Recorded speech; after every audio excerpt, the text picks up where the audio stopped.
바로 뒤따라 들어가서 장모님을 뒤에서 껴안았다. 장신의 내게 장모님의 작은 몸이 딱 맞게 포감겼다.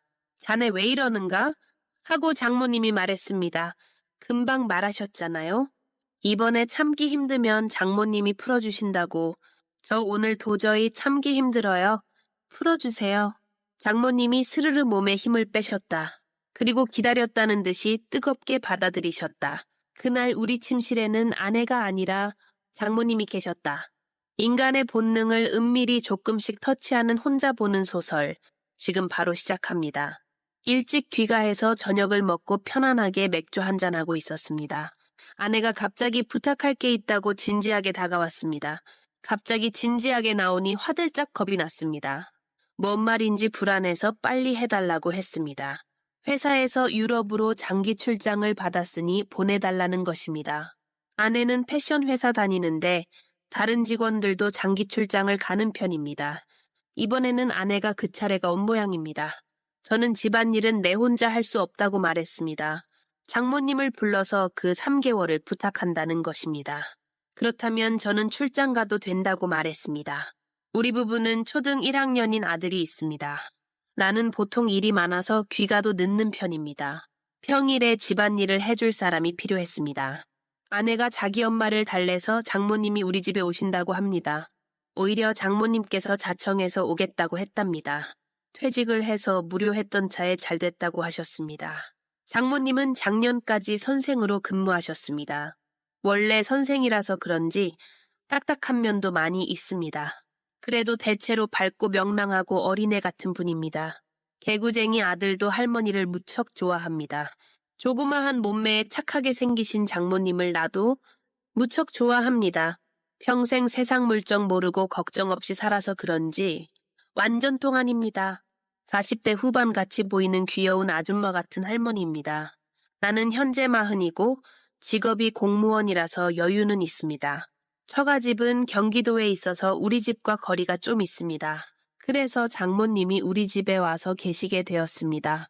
장인어른이 60대 초반으로 아주 건강하십니다. 작년에 공무원 퇴직해서 집에서 놀고 계십니다. 장인어른은 유튜브로 건강에 관한 것을 많이 보십니다. 밥도 건강식 해먹는다고 장모님하고 매일 요리 때문에 신경전이라 합니다. 공무원 성격으로 꼬장꼬장한 장인어른과 선생 출신의 딱딱한 장모님 둘 다 놀면서 집에서 매일 싸우는가 봅니다. 와이프도 부모가 티격태격 싸우는 게 신경이 많이 쓰였는가 봅니다. 출장 명령 받자마자 장모님께 전화해서 도와달라고 했습니다. 엄마가 기분 전환할 좋은 기회라고 생각한 것입니다. 장모님도 얼씨구나 좋다 하고 승낙을 했습니다. 혼자 남은 장인어른이 불만이 많았지만 손자를 돌보겠다고 하는 데는 어쩔 수 없이 승낙을 했습니다. 장모님은 그 지겨운 영감 잔소리 안 듣고 매일 손자하고 노는 것이 너무 즐겁다 하십니다. 무기력한 생활에 활력소가 되는 기분이라고 하십니다. 장모님이 우리 집에 와서 2달이 좀 지났습니다. 곧 아내도 장기 출장에서 집으로 올 때가 다 됐을 때입니다. 장모님과 같이 생활하면서 조금 묘한 기분이 들기 시작했습니다. 원래부터 장모님과 나는 사이가 좋았습니다. 나는 장신이고 장모님은 조그만하고 귀여운 여인입니다. 장모님도 우리 사위 키 크다고 저를 아주 좋아했습니다. 와이프하고 연애할 때도 우리 사이를 적극 지지했습니다. 키가 훤칠한 남자와 결혼하는 것이 로망이었다고 말했습니다. 장인어른이 키가 별로인데 안정된 직업이라 결혼했다고 합니다. 아내가 출장 가기 전부터 부부관계가 뜸했습니다. 아마 둘 사이에 약간의 권태기 같은 것인가 봅니다. 또 아들이 학교 첫 입학을 해서 와이프가 바쁜 탓이기도 했습니다. 이 시점에 좋아하는 타입의 장모님과 같이 살게 되었습니다. 장난기 많은 저는 장모님께 약간의 장난도 칩니다. 그동안 사이도 무척 친해지고 서로 터치도 자주 일어나고 합니다. 우리 잘생긴 박서방 하면서 너무 잘해주십니다. 저녁밥을 차리려고 주방을 귀엽게 왔다 갔다 하십니다. 그때는 장모님이 귀여워 죽겠다는 생각도 듭니다. 새로운 자극이 아마 필요했던 시점인가 봅니다. 귀가 중에 역 근처에서 업소명함이 흩어져 있길래 한 장 집어들었습니다. 그때는 아무 생각 없이 잠바 포켓에 넣고 집으로 왔습니다. 마누라 무서워서 그런 곳에 거의 간 적이 없습니다. 가고는 싶지만 같이 갈 사람도 주위에 없습니다. 집으로 돌아오는 길에 약간의 장난기가 발동했습니다. 장모님께 오늘 커피를 쏟았다고 세탁해달라고 드렸습니다.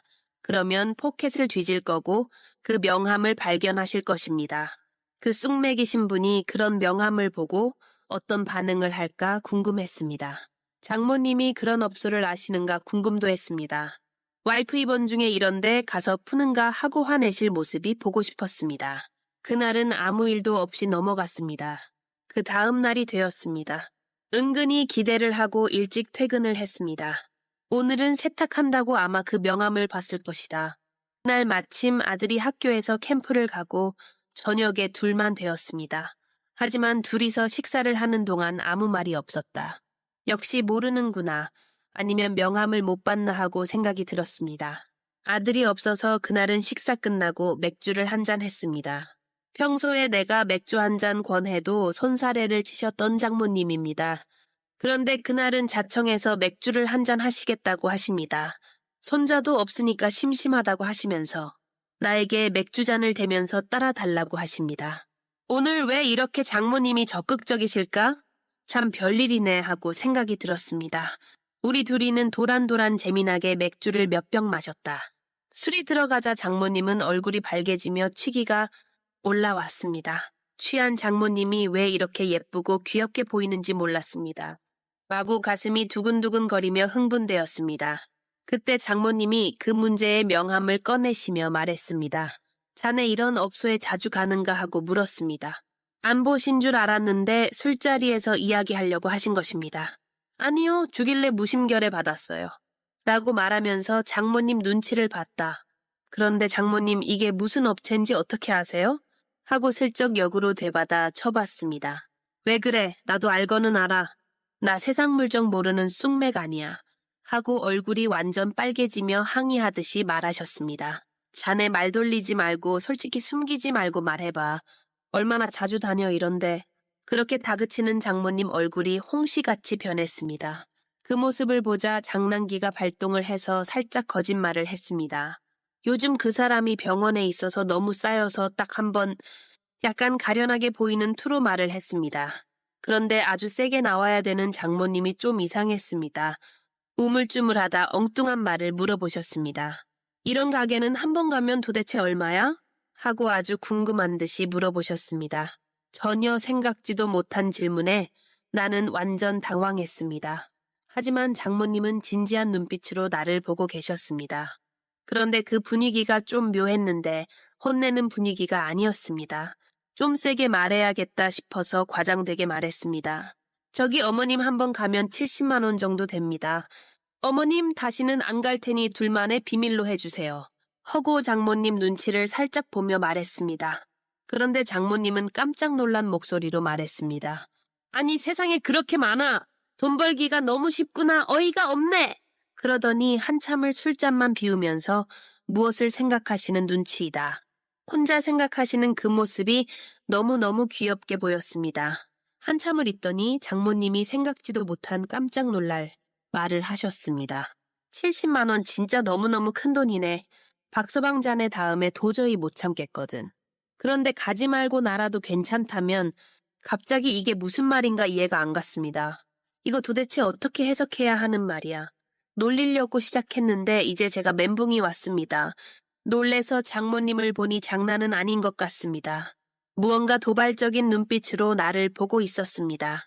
그 모습이 어찌나 예쁘게 보이는지 정신을 주체할 수 없었습니다. 장모님이 아니라 완전히 꿈에 그리는 여인의 모습이었습니다.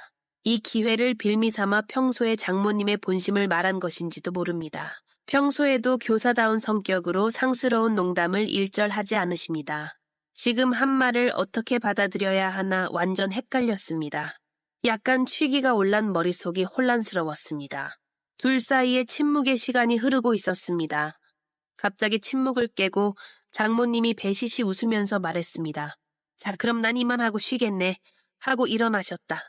그리고 샤워를 하기 위해 욕실로 가셨습니다. 나는 혼자서 남은 술을 홀짝거리면서 어떻게 해야 하나 생각했습니다. 도대체 이 상황에서 내가 어떻게 해야 하나? 아까 보인 장모님의 웃음은 어떤 의미인가? 장모님이 나를 유혹하신 것 맞는데 확신이 들지 않았습니다. 한참을 있더니 장모님이 목욕을 하고 나와서 자러 간다고 방으로 들어가신다. 들어가면서 자네도 얼른 목욕해 하면서 또 살짝 미소를 짓습니다. 그 미소를 보고 느낌이 확 왔습니다. 아, 장모님이 나를 원하고 있구나.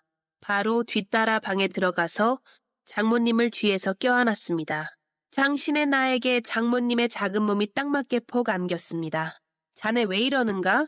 하고 장모님이 말했습니다. 금방 말하셨잖아요. 이번에 참기 힘들면 장모님이 풀어주신다고. 저 오늘 도저히 참기 힘들어요. 풀어주세요. 장모님이 스르르 몸에 힘을 빼셨습니다. 그리고 기다렸다는 듯이 뜨겁게 받아들이셨다. 그날 우리 침실에는 아내가 아니라 장모님이 계셨다. 우리는 오랜만에 황홀한 시간을 보냈습니다. 같이 사랑을 나누어 보니 서로가 좋아하는 타입이었다. 나는 장모님과 같은 귀엽고 자그마한 타입을, 장모님은 나와 같은 훤칠하고 키 큰 타입 남자를. 말하자면 우리는 인너궁합이 맞는 커플이었습니다. 장모님은 왜 그런 말이 불쑥 튀어나왔는지는 모르겠다고 하셨다.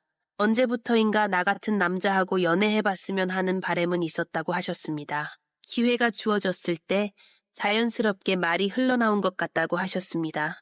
장인어른하고는 40대 중반부터 관계는 없었다고 했습니다. 장인어른 성격이 꼬장꼬장해서 살면서 미운 적만 늘었다고 합니다. 그날 이후로 우리의 연애는 뜨겁게 조심스럽게 타올랐습니다. 장모님의 마지막 사랑인 나는 원도 없이 한도 없이 사랑을 받았습니다. 아내가 돌아온 이후로도 우리는 그만둘 생각이 전혀 없었습니다. 우리는 치밀하고 재미있는 비밀 연애 전략을 세웠습니다. 우리는 007 작전을 방불하는 스릴 있는 연애를 했습니다. 2주에 한 번 평일을 정해두고 만났습니다. 집에서 멀리 떨어진 지하철역에서 만나 근처에 쉴만한 곳으로 들어갔습니다. 내가 먼저 들어가서 방호수를 문자하면 장모님이 그 방으로 찾아왔습니다. 방으로 들어서면 장모님은 완전 돌변하십니다. 그 변신이 너무 귀엽고 너무 러블리했습니다. 여자의 변신은 무죄라고 합니다. 우리 장모님을 보면 그 말이 맞다고 생각이 듭니다. 이 비밀 무덤까지 가져가자고 우리는 서로 굳게 맹세를 했습니다. 조심에 조심을 더한 비밀 연애를 이미 2년째 하고 있습니다. 오래오래 이 스릴 있는 연애를 하고 싶습니다. 장모님도 또 한 번의 청춘을 산다고 행복해 하시고 계십니다. 꼬장꼬장한 영감 남편한테도 화도 안 내고 여유로워졌다고 합니다. 주위가 모두 편해지고 행복해진 것 같다고 하십니다. 장모님과 나는 2개의 세상을 가지고 살고 있습니다. 공무원으로서 장모로서 살아가는 현실의 세계, 사랑하는 연인이 되어 뜨겁게 살아가는 환타지 세계. 인간은 살아있는 한 꿈꾸는 존재인가 봅니다. 꿈이 있는 한 우리는 외롭지 않습니다. 오늘 이야기는 여기까지입니다. 구독자 여러분 한 주를 편안히 마무리하십시오. 제 이야기가 피로를 풀어주는 따뜻한 차 한 잔이 되기를 바랍니다. 구독과 좋아요 부탁드립니다. 혼자 보는 소설, 다음 주 불금에는 더 은밀하고 짜릿한 스토리로 찾아오겠습니다.